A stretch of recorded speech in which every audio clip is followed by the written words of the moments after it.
Good morning, Cypress Village residents. This is Ty Morgan, Executive Director, and welcome to Virtual Coffee Chat. Today is Friday, October 7th, and what a beautiful week of weather we have had here at the Village. So if you haven't gotten outside, I highly encourage right after you watch chat today to get outside, get some fresh air, get some exercise, but just get outside and enjoy.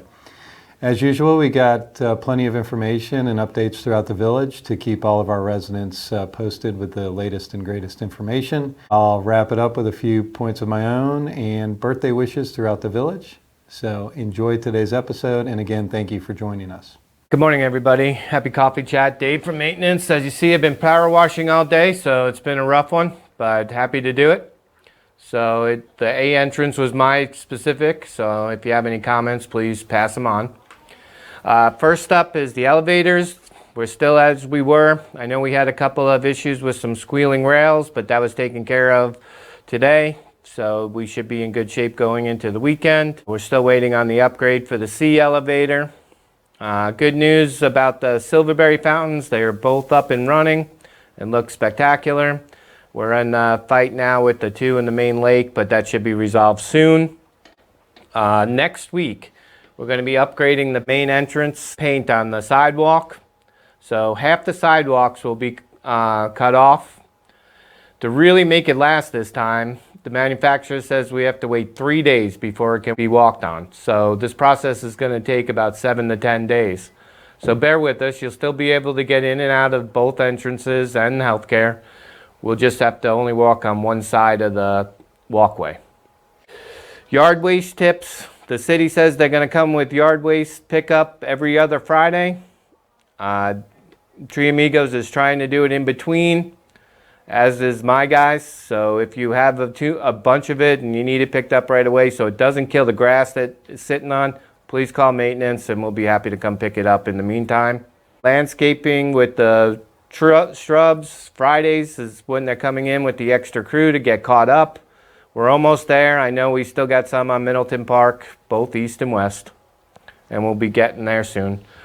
Tree Amigos, a big kudos to them for the post-storm cleanup. This place almost looks like a storm didn't come through, so kudos to them. One last thing, the sycamore tree in the front of the building, we had to take it down because it was dying. The main trunk going up was dead, and it was just a matter of time before the rest of the tree died, and we would have had to take it down anyway. Though my arborist told us that we could be in danger if a storm was to actually hit us, so we decided to take it down yesterday, quickly get it down, and it was very impressive with the crane taking it up over the awning. Mike Huffman did a great job. It was cleaned up in an hour and a half, and that was one big tree to be done in an hour and a half. So again, great work by them. And have a great weekend. Thank you. Hello, this is Laurel Mundell, your Director of Administrative Services. So exciting news on the Wi-Fi front. We have our network engineer coming on site November 7th. The week of November 7th, he will be here. He'll have a team that's working with him remotely as well. And he's going to spend anywhere between 3 to 5 days assessing every area that we've experienced issues and coming up with the proposed solutions for those issues. In the meantime, what I need from you is we're going to have another discovery call next week, which is basically me taking all of my data and going to them saying, this is where we have the highest areas of concern. These are the issues that we see happening, but I want to make sure I have all my bases covered for this discovery call, because this can help them in the preliminary process, make the plans, get the necessary equipment, find the necessary data that they need once they're actually on site. So with that being said, anyone who has information about their Wi-Fi experience in the common areas, I'm not referring to in your apartments, but in the common areas, please send me an email. Feel free to give me a call as well, 904-807-6116. If you need that number again, it's in the directory or on the screen here. So let me know what network you were trying to connect to. Was it the resident? Was it guest? For example, what device you were trying to connect with. Was it your iPhone? Was it an Android smartphone? Was it your laptop? Was it your iPad? Whatever it is, let me know that. and what the issue was. So it took me 20 minutes before I could connect, or I was connected and it kicked me off. Whatever that issue was, please let me know. If you notice that you were the only one in the space, let me know that. If it was 100 people were in there and that's when you lost connection, let me know that as well. Those are all notable factors. So shoot me over a quick list of what your experience is, and that's just going to help me as we go through this discovery process with the data vision engineers. So thank you all so much for your patience. Thank you for doing that, and I am very much looking forward to a smoother Wi-Fi experience after this is all over with. Deliveries. So the concierge ladies asked me to make an announcement just so that we can clarify what their role is in the package system. So what often happens is a resident makes an order, say it's from, anywhere from Wayfair to Walmart, and the delivery, they realize they don't want it anymore. So they ask concierge, can you let the delivery person know that I'm not accepting this delivery? Actually, they can't. And it's not because they don't want to. Of course, they'll do whatever they can to try and help the resident out. But often it's the delivery person's job for them to bring it to you or leave it at the door, that they have to check that box for whatever company they work for. So it's always in the resident's best interest to make a call, send an email to wherever you're ordering from to let them know that you want it returned, you want to decline the delivery, whatever that is, and then they will give you next steps. I'm sorry that we can't be more helpful with that, but often the delivery people, if we do catch them, they'll tell us, no, it has to be the name on the order is the one that can make this call. And sometimes, like with Amazon, they are not even allowed to take it back. There's like a certain protocol that has to go through for returns. So just be mindful of that. And then if you do have any furniture deliveries where you need assistance, I want to remind everyone that the receptionists, they have a 25-pound weight limit that they cannot lift any higher than that. And maintenance and security, while it's a little higher, theirs is a 50-pound lift limit. So really, if there's any kind of furniture delivery that's above that, our people aren't really even supposed to be lifting above that. It goes outside of their job description and could be a liability there if they're injured in the process. So we always recommend using a moving company or Ideal Move. Donna Buckley works with Ideal Move all the time, and they are more than willing to do anything from assembling furniture to bringing up furniture, hanging TVs, picture frames, whatever it is that is outside of the maintenance or outside of the security guard, scope of what they can handle for us. Feel free to reach out to them, and I'll make sure you all have that number in the newsletter as well. So those are just a couple things. A reminder about retractable leashes. We've said it a few times, and I just want to again express the importance of not using a retractable leash for your pets. It is so easy for them to get away from us, and we had an instance just not too long ago, and it wasn't even the first time, where thankfully the leash detached, but the leash was caught in an elevator.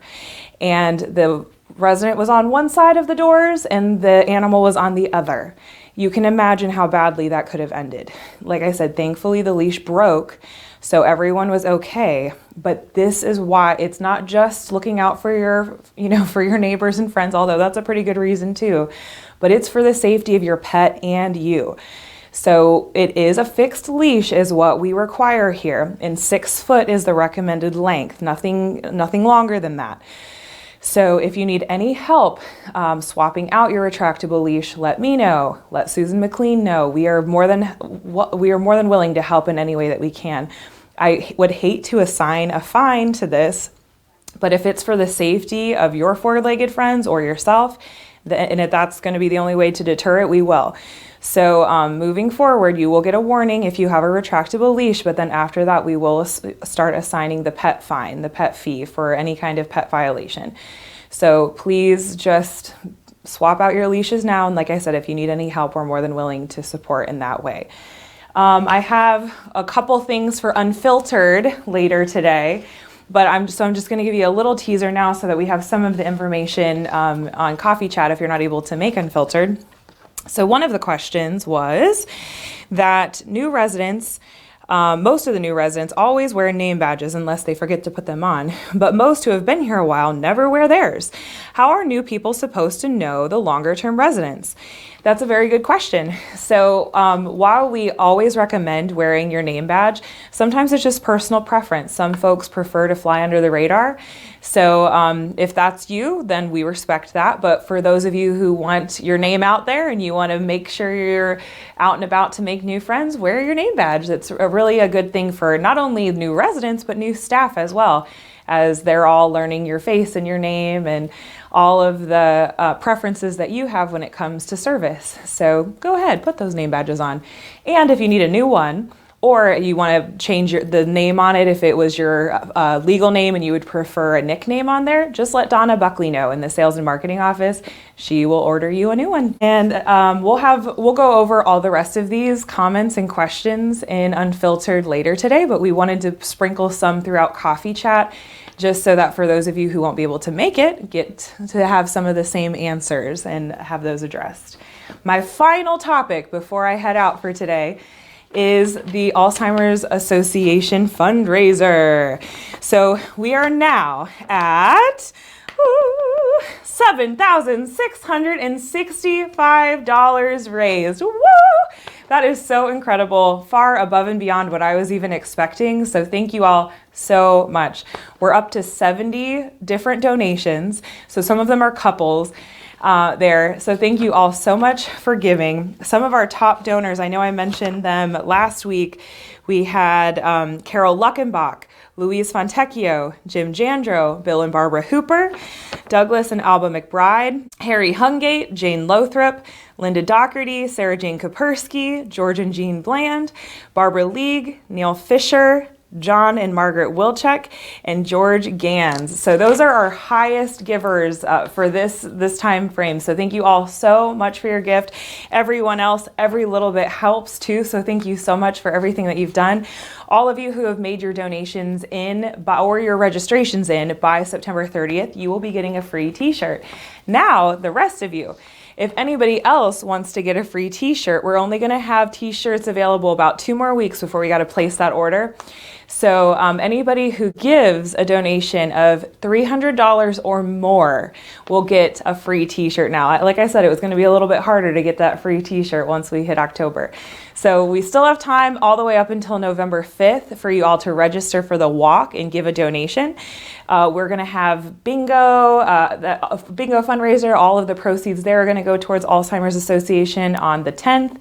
We're going to do the silent auction the week leading up to the walk, so end of October into November.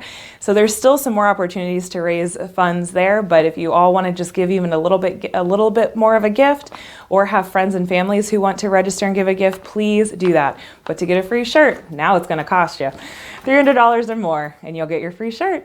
I'll display the design for the shirt probably next week so that you all can see what you'll be getting.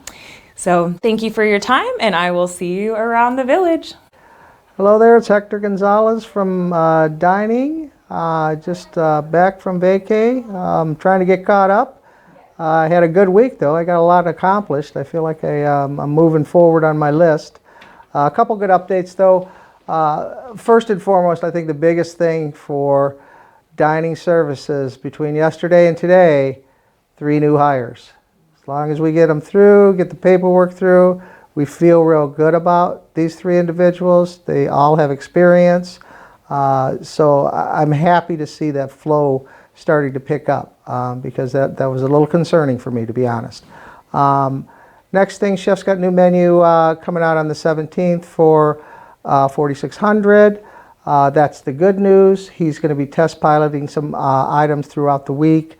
Doing some test pilots for us to try and, kind of hone down his dishes. The bad news is 13th is going to be the last lobster day. So we're just running out of season. It happens every year. But we've got some other things that are planned. We just need to, start pulling together. We talked a little bit about stone crabs and things like that are coming up and coming into season. So you'll start seeing those things popping up on the menus, and I'm excited about that. I love stone crab season. So anyway, have a great day. Thanks a lot. See you around the campus. Good morning, villagers. Lisa Drew, your CLS director, coming to you on Friday morning. I have quite a few things to go over with you this week, so let's get right to it. This Saturday, the Cypress Village Visual Arts Group biannual art show opens on Saturday, 2 to 4 p.m. in Egret Hall. Come look at your fellow residents, friends, and neighbors' artwork, meet and mingle with the artists, and have a good time. We'll have wine, cheese, be very nice. So we'll see you there for that. And then Monday is our Alzheimer's Bingo fundraiser. That will be at 3:30 in Egret Hall. Entry is $10, and the prizes are all gift baskets donated by the Cypress Village departments, and the CLS Coffee Lovers basket is really great. So come on down, it's for a good cause, win a great prize, and then at 5 o'clock, I'll have an hour of Philip Milano performing in Egret Hall. So then on the 19th, our fall festival is coming up. We're gonna have ice cream, frozen treats, funnel cakes, self-pay, but a lot of fun games, giveaways, photo booth, animals, live music. It's gonna be a really fun fall day. On the 21st, I will be sending out an email with these updates, but we have a few updates for Friday the 21st to accommodate a function in Loon's Nest and Egret Hall. There won't be bingo on Friday the 21st, but we'll make it up to you on the 28th with some extra special fun prizes for winners and other giveaways. And then the evening of the 21st, instead of music in Egret Hall at 7 o'clock, we will have it in the C lobby at 6 o'clock. Since it's a one meal day that day, we'll do a little happy hour. We'll have a signature cocktail. Come on down, hang out, listen to some live music, and get a free drink. So that's for the 21st. The book club planning meeting, which was scheduled for the 29th, has been rescheduled to the 20th of October at 7 p.m. You can call Barbara Poniatowski. She said there was a lot of real strong interest, so I hope that gets up and running. And then don't forget, last but not least, put your name on your sign-up sheet. We got several sign-ups this month with no name or contact information. So if you are wondering why you didn't get a confirmation, give us a call and we can see if we can figure out which one is yours. And that's all from me. Have a great weekend. I'll see you around campus. Good morning. Welcome to another edition of Coffee Chat. Very excited to be here.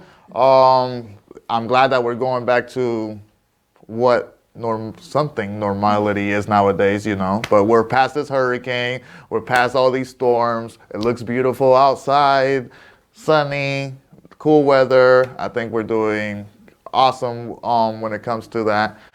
I just wanted to update everybody on the carpet shampooing. We did cancel last Friday because of the storm, but we're going to be resuming tonight. We're going to be doing the 5th floor. So please, if you can, remove the stuff from your front door. You don't have to. We can always work around it or move them out of the way and put them back. It's just a little easier for us to move a little faster through the hallway. We're going to be starting in A wing and working our way down to D wing. Usually we start about 7 o'clock because we want everybody to have a chance to get settled in and, you know, into their apartments. Dinner is done at that time and there's less traffic going on in the hallways, and we can keep it safer that way. Also coming up in a couple of weeks, I believe, on the 18th of October, we're going to be starting the replacements of all the dispensers. So toilet paper dispensers, paper towel dispensers, hand sanitizer dispensers, and soap dispensers all throughout the building. On Monday the 18th, they'll start in the healthcare center doing all the ones in the common areas over there and in the rooms. And they'll be working on their way over here to the building What the actual agenda is, I'm not 100% sure whether they're starting on the 7th floor and working their way down, or first floor and working their way up. I'll have more information on that probably next Friday, but they're going to be very nice. We picked out a very nice silver looking one, kind of like a stainless steel, but not exactly. We wanted it to be easy to clean, to maintain. They're all hand free, so you don't have to touch the dispenser for any reason. Just put your hand under there and you'll get your soap, your paper towels, and things like that. So just to be clear on this is all for the common area dispensers. So if you see like in the common area restrooms or in the common area laundries on the floors for the residents, any area that has a dispenser of some sort will be getting replaced, and with the new ones that look amazing. We're very excited to have that throughout the community. I want to finish off by thanking everybody for all the compliments and all the feedback. I went to the floor leaders meeting the other day, and they mentioned a couple of my employees, my housekeepers. Diley was one of them, Miss Judy, Diane. They're all happy with the services that they're getting in the apartments. Carla, thank you for reminding me. Yes, Carla. So, and Carla does an amazing job on that 3rd floor. That's her baby. She owns it. When we shampooed that floor, she was excited just like the residents. Thank you, Lester. It feels great. And that's what we want. We want the residents to feel comfortable at home and feel that everything is clean and fresh. And also our employees. That is their work area. They're proud of it. They feel great about it. And they like to see everything how it should be. So thank you all for the feedback. Please, if you see any employees around the building, let's give them a pat on the back, as everybody's working really hard, no matter what department it is, no matter what area they take care of. I've seen a lot of our employees just taking it very serious and doing the job that they got to do to provide all these services for you all. I think that'll wrap it up. Thank you so much. I'll see you around the community, and have a great weekend. Bye-bye. Hi everybody, it's me, Susan McLean, the Director of Resident Services. Hope everybody's having a wonderful day, enjoying these lovely fall temperatures. And I just have a few updates to give everybody. We do have Sally with the ATP, which is our telehealth physicians group. She is in the Wellness Center on Wednesdays from 9 to 12 to answer any of your questions about blood pressure monitoring. And you need to talk to her and ask her about all the other services that you can get also through telehealth. They have COG assessments. They have any type of specialist that you need. If you need to see them and you're having a hard time getting in at Mayo or Baptist, go see Sally. She can probably hook you up and help you out. Also, we have Guardian Pharmacy that comes to the Wellness Center every Monday and Wednesday from 9 to 1. Come down and talk to them. You can also pick up your over-the-counter COVID test. And so that way you can do it at home, because as you know now, if you go to the lab, you have to have a doctor's order to have a COVID test. So it's no longer you can just walk in and have the lab do it. You have to have that order. So why don't you just pick up one and you can do it at home on your own and find out. Also, we have the Parkinson's Support Group that takes place on Tuesday, October 11th at 3 p.m. in the Assisted Living Theater Room. And that one is hosted by Holly from Vitas. So if you'd like to take part of that, then go on up there on Tuesday, the 11th. And then we have our wellness orientation.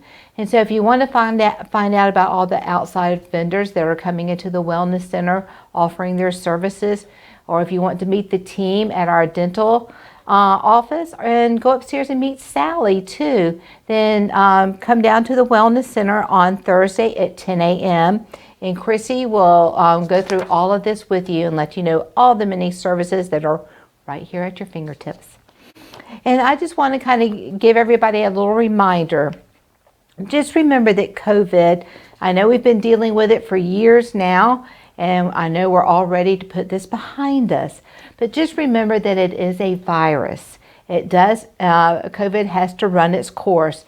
Some people can get over it within 5 to 7 days. Some people it may take 10 days. Just remember the best thing to do is stay at home and treat the symptoms. And also just to kind of quarantine yourself for a few days until those symptoms go away. A lot of people are coming down to the wellness center and they're actively coughing or sneezing and they do not have a mask on. Please, if you feel like you have COVID, wear a mask, come down. What Chrissy will tell you to do is to get a test and test yourself at home or get a doctor's order to be tested by the lab. Unless you have a pre-existing condition, you really don't need to test. It's a virus, treat it as such. Now, the pre-existing conditions can be COPD, any type of pulmonary issues, or if you're immunocompromised. And that's when you do need to know and seek your physician's help. Other than that, just treat it like a cold, because that's what it is. All right, everybody, stay well and stay healthy. See you later. Hello, residents. I'm back, and I hope everybody's enjoying today's episode and getting a lot of good information and content throughout today's episode. I just wanted to wrap it up with a few points, one of which is Cypress University. That is an initiative that I have rolled out with my leadership teams that really encompasses what I discussed in the front page of the newsletter last week. Really getting involved, getting into the details, understanding all of the language and signature programs, along with hospitality promises that LCS has within its management umbrella. We are going to undertake this starting immediately, and we are going to take it very seriously throughout the departments, whereby each department leader is going to have a weekly study guide that they're going to have to be tasked with learning. It's going to involve testing, proctoring. We are going to make this a lot of fun, but also very serious.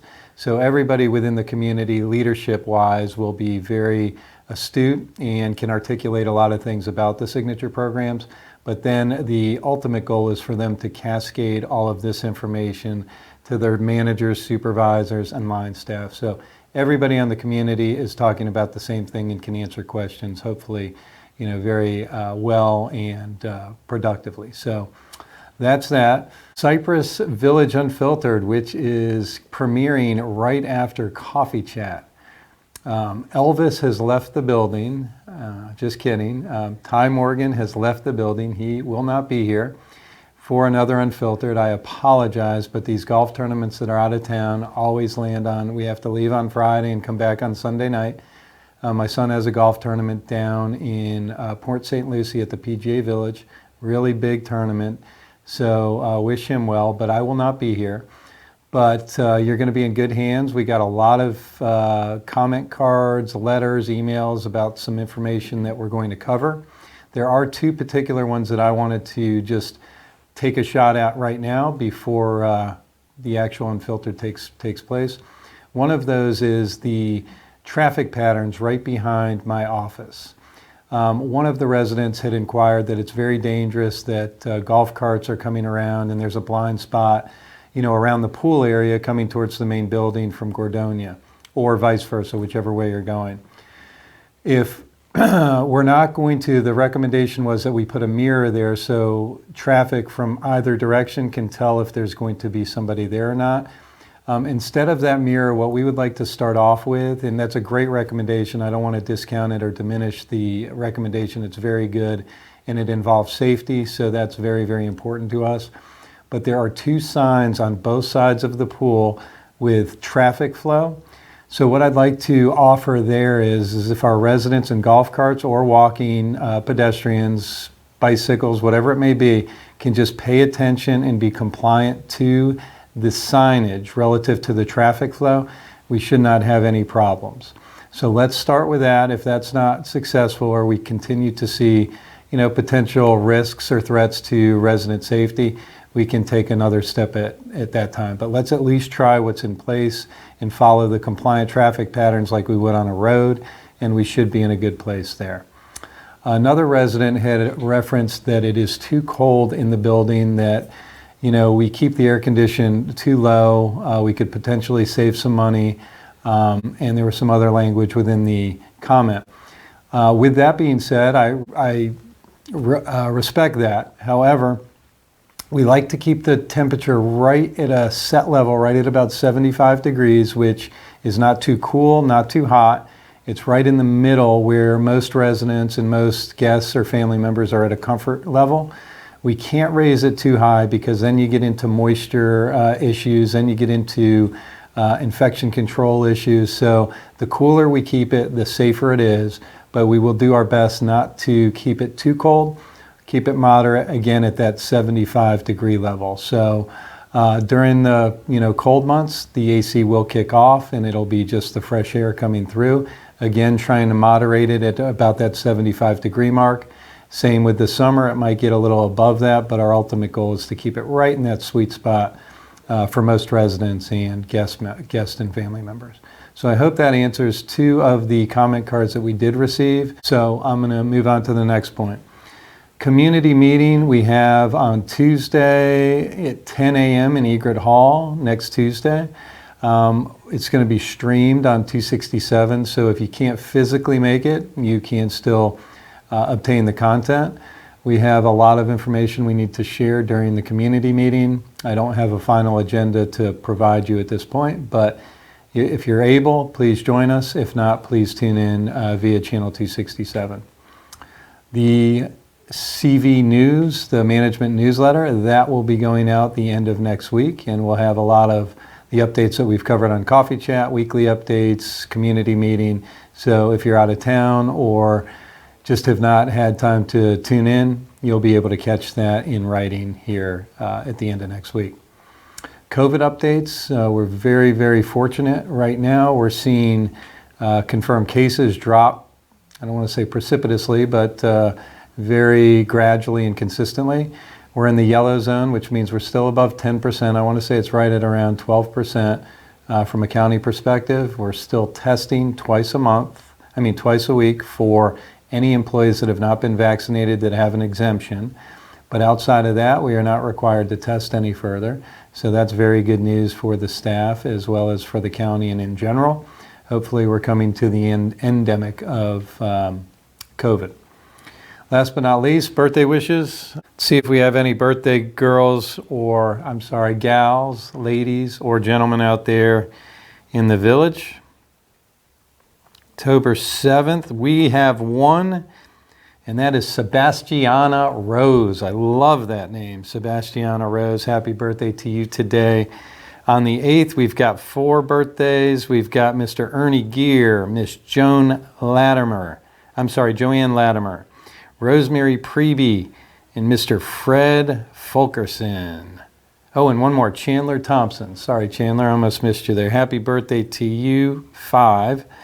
On the 9th, we've got 2. We've got Miss Betty Colcatty and Miss Sally Chappell. Happy birthday to you, ladies. On the 10th, we've got 2. We've got Mr. James Yingling and Miss Shirley Froelich. Happy birthday, Shirley and James. On the 11th, we've got 2. We've got Mr. Alan Ron and Mary English. Happy birthday to you 2. On the 12th, we've got a soul birthday gal. That's Miss Celine Davis. And on the 13th, we've got 3. I'm going to conclude there. We've got Miss Natalie Risnick, Mr. John Jamba, and Mr. Richard Ashby. Happy birthday to you 3 on the 13th. Just as a precautionary step, we want to make sure we didn't miss some birthdays because myself and others in the filming of Coffee Chat can't recall, and we want to make sure we do not miss anybody. So a couple birthday wishes are going to go out to those the first week of October. I can't remember during Hurricane Week if we wished you all a happy birthday. So we are going to start on October 1 with Miss Erlene Tate. Erlene, happy belated birthday on the 1st. Robert Bourne and James Wilderman, happy birthday to you 2 on the 2nd. Belated birthdays. Miss Catherine Delaney on the 3rd. Miss Mary Alice Wester on the 4th. Sharon Mills on the 4th. Ray Williford on the 5th. And Eileen Forrest on the 6th. So if we missed you last week, our apologies. If we said it, then a bonus. You got 2 birthday wishes. That's going to conclude today's episode. Everybody have a great Friday, nice weekend, and thanks for tuning in. God bless everybody, and we will see you soon around the village. Bye-bye. Everywhere. Fluff my hair up a little bit. Fluff it up. Zing, zang, zing, zag. All right, are we ready? So get it started, yeah. Get it started in here. Let's get it started. Let's get it started in here. I wish everybody could see you dancing. Yes. Cool. Correct. Correct, Armando. Good morning, Cypress Village. Wait, I have to start over. Already? I didn't say villagers. Oh yeah, you have to say That's my villagers. signature That's your thing. catchphrase.